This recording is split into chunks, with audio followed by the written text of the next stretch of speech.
ఈ నెల 29 దాకా కంటిన్యూగా జనంలో ఉంటూ రోజుకి 2 సభలు నిర్వహించాలనుకున్నటువంటి చంద్రబాబు నాయుడు గారు అకస్మాత్తుగా అజ్ఞాతంలోకి వెళ్ళిపోవడం, సభలు క్యాన్సిల్ చేయడం వెనకాల ఉన్నటువంటి వ్యవహారం ఈ పొత్తుల ఇష్యూనే అన్నటువంటిది స్పష్టమైపోతుంది. తాజాగా పవన్ కళ్యాణ్ చేసినటువంటి వ్యాఖ్యల తర్వాత అసలు విషయం అందరికీ అర్థమైంది.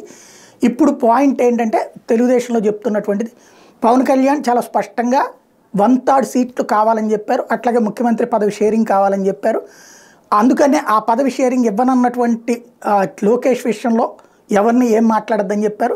చంద్రబాబు దానికి సమాధానం అన్నారు. ఎందుకంటే నేను ఇంతకుముందు కూడా చెప్పినట్టు జైలుకి వెళ్ళినటువంటి సందర్భంలో మొదటి 1.5 ఏడాది నీకే ముఖ్యమంత్రి పదవి అని అప్పుడు చంద్రబాబు గారు చెప్పారు. అందుకనే ఆ రోజున ఆ విధంగా వచ్చారు ఆయన అన్నటువంటి మాట అనుకున్నదే మనం.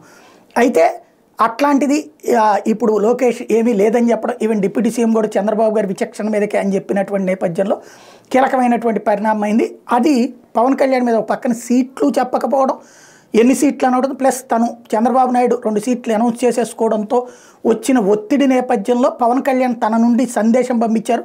మాకు ఇచ్చే సీట్లు మాకు తేల్చి చెప్పండి, మేము అడిగిన సీట్లు ఇవి, వాటికి తేల్చి చెప్పండి, లేకపోతే కనుక మేము ఇక్కడ సమాధానం చెప్పుకోవడం కష్టం అవుతుంది అన్నటువంటి నేపథ్యంలో కసరత్తు కోసం చంద్రబాబు నాయుడు గారు అజ్ఞాతంలో ఉన్నారా అన్నటువంటిది తేలాల్సి ఉంది.